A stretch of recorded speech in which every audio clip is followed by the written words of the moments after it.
আজকে সব কিছু হচ্ছে তেল ছাড়া রান্না করব।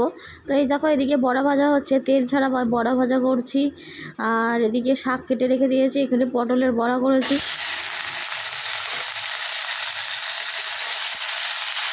Hello everyone, good morning. কেমন আছো তোমরা সবাই? আশা করি সবাই অনেক ভালো আছো আর সুস্থ আছো, আর আমিও একটু একটু ভালো আছি।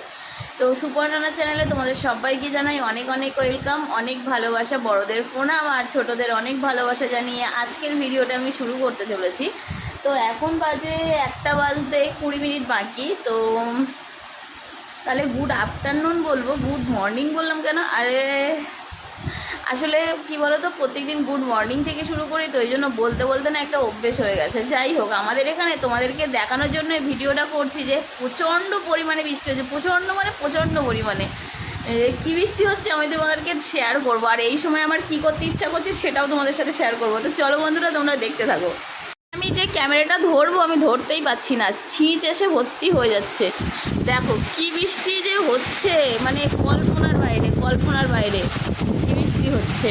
আমি জানালা দিয়ে ফোনটা ধরেছি, তো ছিঁচ এসে আমার ফোনের জল লাগছে, আর আমার তো ওয়াটারপ্রুফ ফোন নয়, তো ওই কারণে ভয় আর কি। এই দেখো আমার এখানে সেই ব্রাহ্মণী শাক গাছগুলো দেখো কি সুন্দর হয়েছে। এদিকে হচ্ছে আমার পেয়ারা গাছ নুইয়ে পড়ছে বৃষ্টির চম্পটে, আর দেখো কি বৃষ্টি হচ্ছে। জানালাটা একটুখানি খুলেছিলাম আর জল এসে ঘরের মধ্যে ভর্তি হয়ে গেছে, এই কারণে আবার বন্ধ করে দিয়েছি। তো কি বৃষ্টি হচ্ছে কালকে, জানো না কি বলবো, মানে এত পরিমাণে গরম। আমাদের ঘরটা প্রচণ্ড পরিমাণে গরম হয়, তো মানে এমনিতে দুখানা ফ্যান চলে আমার। এই টেবিল ফ্যানটা চলে, দেখো এই যে টেবিল ফ্যানটা, আর এই যে সিলিং ফ্যানটা, এটা দুটো অটোমেটিক চলে, মানে রাত্রেবেলাটা দুটোই চালাই, আর সারাদিনে সিলিং ফ্যানটা চলে। তো কালকে কি হয়েছে, কালকে রাত যখন 2:30টে মতো বাজে হঠাৎ কারেন্ট চলে গেছে। হ্যাঁ, এবার বুঝতে পারছি না কারেন্ট চলে গেল না আমাদের বোর্ডের কোনো প্রবলেম হলো, আমাদের বাড়িতে কোনো প্রবলেম হলো, আমি কিছু বুঝতে পারছি না। এবার আমি উঠেছি ঘুম থেকে, উঠে সুইচটা অন অফ করছি, হচ্ছে না। যাই হোক, কারেন্ট তো নেই, কী করে হবে। জানালাটা বন্ধ করে দিই জানো, তো ওই কারণে তারপরে আর ঘুম আসছে না। আর যে কি ঘামছি আমি, কি যে গরম লাগছে, তো কাউকে বলে বোঝাতে পারবো না। আর জানোই তো এই সময় একটু বেশি গরম লাগে। তো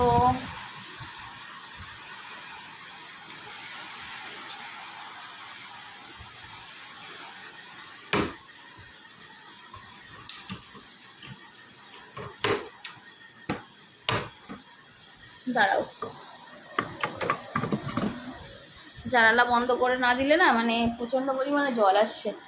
তো হচ্ছে কি বলে, তো ওই কারণে আমি আর ঘুম আসছেই না। তারপরে সকালবেলার দিকে একটুখানি ঘুমিয়েছিলাম, ঘুম থেকে আবার উঠে গেছি, তাড়াতাড়ি উঠে গেছি। আজকে ওই 6টার দিকে উঠে গেছিলাম। যেদিন রাত্রেবেলা ঘুমায় না সেদিন আমার একটু দেরি করে ঘুম ভাঙে, কিন্তু আজকে তাড়াতাড়ি উঠে গেছিলাম। যাই হোক, এখন হচ্ছে আমার ডিম ভাজা খেতে ইচ্ছা করছে জানো। হচ্ছে বাইরে প্রচণ্ড বৃষ্টি হচ্ছে, আর আমি কদিন ধরে ভাবছিলাম, 1 সপ্তাহ মতো ধরে ভাবছি যে একটা ডিম ভাজা খাবো, আমি নিজের হাতে বানিয়ে একটা ডিম ভাজা খাবো, কিন্তু সে আর হয়ে আর ওঠে না, কিছু না কিছু সমস্যা হয়ে যায়। তো পরশু দিনকে বানিয়েছিলাম ডিমের হচ্ছে পকোড়া বানিয়েছিলাম, তো ওইটাই খেয়েছিলাম। হ্যাঁ, আর এখন বৃষ্টি হচ্ছে বাইরে, আর আমার মনে হচ্ছে একটু ডিম ভাজা খাই, ওই জন্য পেঁয়াজ লঙ্কা আর ডিম বার করে বসে রয়েছি। কিন্তু বাইরে যে করবো, বাইরে হচ্ছে প্রচণ্ড ছিঁচ দিচ্ছে, ওই কারণে আর কি বসে রয়েছি। তো চলো তোমরা ভিডিওটা দেখতে থাকো, সব কিছু তোমাদের সাথে শেয়ার করবো। আর সেইভাবে ভিডিও তোমাদেরকে দিতে পারছি না, আমার শারীরিক প্রবলেমের জন্য সেভাবে করতে পারছি না। আর আমার তো কেউ ভিডিও করে দেওয়ারও লোক নেই, এডিটিং করে দেওয়ারও লোক নেই, কিচ্ছু করে দেওয়ার লোক নেই। আমি যা করি শুধুমাত্র আমি নিজেই করি। তো আর আমার বর কি বলবো, সাপোর্ট করে আবার করে না, তো ওর অত ইন্টারেস্ট নেই আমার এসব বিষয়ে। তো আর যা করি আমি একাই করি, আমার ভালো লাগে তোমাদের সাথে বকবক করতে। তার থেকে বড় কথা হচ্ছে আমি এই ঘরটা দেখতে পাচ্ছ তো, এই ঘরটা 4 দেয়ালের মাঝখানে আমি সারাক্ষণ একাই থাকি, তো ওই কারণে তোমাদের সাথে বকবক করি, আমার একটু ভালো লাগে মনটা, এই আর কি। তো চলো তোমরা দেখতে থাকো। প্রচণ্ড পরিমাণে খারাপ। আজকে সারা দিন ধরে বৃষ্টি হচ্ছে, দেখো কি অবস্থা চারিদিকে। আর আমাদের এই ঝুপড়ি রান্নাঘর, এখানে হচ্ছে কাঠে রান্না হয়, তোমরা অনেকেই জানো। তো এই দেখো কি অবস্থা চারিদিকে। আর আমি এদিকে করব হচ্ছে, এই দেখো ডাল ভিজিয়ে রেখেছিলাম আর এখানে সেই কুমড়োর ডাঁটা, আর এখানে পটল কেটে রেখেছিলাম। এখানে দুটো বক ফুল ছিল, সেগুলো সব ধুয়ে সব পরিষ্কার করে রেখেছিলাম। এদের কুমড়ো আছে, তারপরে হচ্ছে বরবটি রয়েছে। তো এগুলো সব ওই ডালের সাথে একসাথে সিদ্ধ করব বলে রেখে দিয়েছিলাম, কিন্তু সে করা হয়নি। আজকে করব। তো চলো, দেখো পিঁপড়ে হয়েছে, এই যে ফুলটা রয়েছে না, এর জন্য পিঁপড়ে হয়েছে। তো চলো রান্না স্টার্ট করি। এই ইন্ডাকশানে করব ভাবছি, সিদ্ধ টিদ্ধগুলো এর মধ্যে করব, ইন্ডাকশানে করব। অনেক দিন ব্যবহার করা হয় না, ধুলো পড়েছিল, তা গেঞ্জিটা দিয়ে মুছে নিলাম।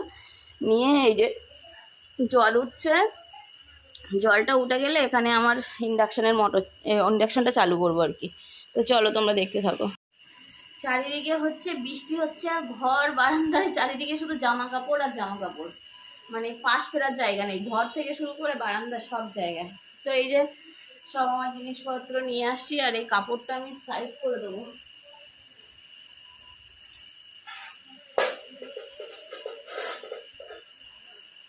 জল বেশি হয়ে গেছে, জলটা একটুখানি তুলে নেবো।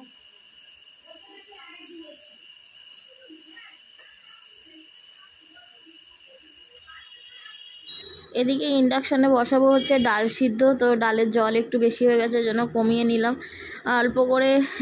ডালও অল্প সিদ্ধ হবে। তো ইন্ডাকশানে বসিয়ে দেবো। তো ডালটা কালকের ভিজানো ছিল জানো তো, তো ওই কারণে ডালটা একবার ধুয়ে নিয়ে হচ্ছে সিদ্ধ হতে দিচ্ছি। এমনি ধোয়া পরিষ্কার ডাল, তবুও আর একবার ধুয়ে নিলাম। তো যাই হোক, আর এদিকে হচ্ছে ডাল সিদ্ধ করতে বসিয়ে দিয়েছে। আর এদিকে গতকালকের কাটা ছিল কী বলে, সরি কুমড়ো বলছি, ওটা হচ্ছে পটল কাটা ছিল, আর বক ফুল ছিল দুটো। তো সেই দুধগুলো এখন হচ্ছে বড়া করব। তো একটু বেসনগুলো নিয়েছি, আর বেসনের মধ্যে সেরকম কিছুই দিইনি, শুধুমাত্র নুন দিয়ে বেসনগুলো নিয়েছি। নিয়ে বক ফুলগুলো এই প্রথমে বড়া করে নিচ্ছি। আর দুটো বড়ার জন্য আর কালকে না ইচ্ছাই করছিল না, কালকে ভেবেছিলাম করব, তারপর আর ইচ্ছা করিনি। আমার মায়ের কাছে ফোন করেছি, মা বলল থেকে যাবে, তো এই কারণে রেখে দিয়েছিলাম। যাই হোক, আর এদিকে ডাল কিছুটা সিদ্ধ করতে দিয়েছে, আর কিছুটা হচ্ছে মায়ের কাছ থেকে বেটে নিয়েছি, মানে আমার শাশুড়ি মায়ের কাছ থেকে বেটে নিয়েছি। ওর মধ্যে একটু পেঁয়াজ, কাঁচা লঙ্কা আর নুন দিয়ে মেখে নিলাম ভালো করে। আর যে তোমার বারান্দায় রান্নাঘর, সেই কারণে না মানে কাজের সেরকম সুযোগ সুবিধা হয় না, আর বারবার ওঠা বসা করে আমি কাজও করতে পারি না, আমার প্রচণ্ড পরিমাণে কোমরের যন্ত্রণা করে। তো রান্নাঘরটাও এখনও কমপ্লিট হয়নি। যাই হোক, খুবই অসুবিধা হয়, তবুও অসুবিধা করে করতে হয়। গ্যাসটা এসছে বলে অনেকটা বাড়া, মানে আমার অনেকটা সুবিধা হয়েছে। তো বক ফুলগুলো বড়া ভাজা হয়ে গেছে। এবার হচ্ছে পটল কেটে রেখেছিলাম, অনেক দিন থেকে ভাবছিলাম পটলের বড়া খাবো।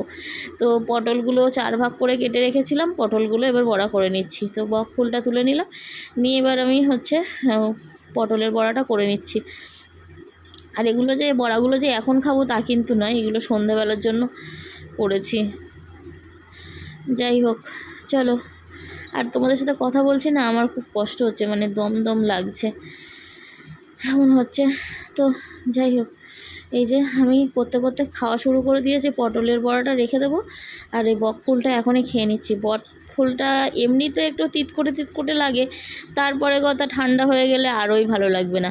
তো আর খিদেও পেয়েছে খুব জোরে। সকালবেলা কি বলো তো, অল্প কটা মুড়ি আর একটুখানি তরকারি খাই, তো রুটি তো খাই না। রুটি খেলে না প্রচণ্ড পরিমাণে অ্যাসিড হয়ে যায়, ওই কারণে রুটি খেতে পারি না। আর ডাক্তারের কাছে গিয়ে বলেছিলাম, ডাক্তার হচ্ছে একটা ওই ওষুধ দিয়েছে, সিরাপ দিয়েছে অ্যাসিডের জন্য। তো ওই সিরাপটা আজকে থেকে খাওয়া স্টার্ট করব।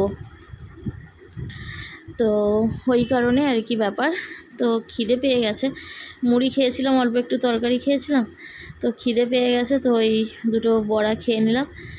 আর বড়া খাওয়ার পরে যদি অ্যাসিড হবে, তো আজকে গ্যাসের ওষুধ আছে, তো ওই ভরসায় হচ্ছে বেশি বড়া ভাজছি। তো যাই হোক, এই দেখো পটলের বড়াটা ভেজে নিয়েছি, আর এখানে হচ্ছে মুসুর ডালের বড়া ভাজছি। অনেক দিন ধরে ভাবছিলাম একটু মুসুর ডালের বড়া করব। আর এখন এই সময় না, মানে যে জিনিস খেতে ইচ্ছা করে সে জিনিস যদি না খাওয়া হয় তাহলে বড্ড মনে কষ্ট হয়। তো যাই হোক, এই যে আমি তোমাদেরকে এমনিই বলছিলাম তেল ছাড়া রান্না করব। আমি প্রচণ্ড পরিমাণে তেল কম দিই, তবে একেবারে দিই না তা নয়। তো এই যে এইটা হচ্ছে এই মিষ্টি কুমড়োর যে ডাঁটা হয় না, মিষ্টি কুমড়ো গাছের ডাঁটা আর মিষ্টি কুমড়ো। দেখেছো একটা জিনিস কি ভুল করে ফেললাম, বলে গাছ আর ফল একসাথে খেতে নেই, কিন্তু আমি একসাথে খেয়ে ফেললাম। যাই হোক, মনের ভুলে খেয়ে ফেলেছি, আজকে এডিটিং করার সময় মনে পড়ছে। তো হচ্ছে এই ডাঁটা আর বরবটি আর কুমড়ো একসাথে দিয়েছি, দিয়ে আর এই নুন দিলাম, আর একটা ঝাল চিড়ে দেবো। ঝাল অন্যদিন আমি দিই না, তবে আজকে একটু দেবো। তো আর হলুদ কিছু না, সব কিছু দিয়ে এটা সিদ্ধ করব। সিদ্ধ করে না আমি মাঝে মাঝে খাই এটা, তবে সেটা শুধু কুমড়ো শাক থাকে। আজকে একটুখানি মা বললো কুমড়ো নিয়ে যেতে, আমি মনের ভুলে নিয়েও চলে এসেছি। আর অতটা আমার খেয়ালও নেই, কেউ আমাকে বলেও দেয়নি, ওদেরও খেয়াল নেই, আমারও খেয়াল নেই, মনের ভুলে নিয়ে চলে এসেছি। যাই হোক, কী আর করা যাবে বলো, এই খাওয়ার সময়ও মনে পড়িনি, আজকে এডিটিং করার সময় মনে পড়ছে। চলো রান্নাটা করে নিই। তো লাস্ট রান্না করার পর এরকমই দেখতে হয়েছিল। তোমাদের কার থেকে খেতে ইচ্ছা করছে জানি, কারো খেতে ইচ্ছা করবে না, কিন্তু এটা ভীষণ পরিমাণে ভিটামিন।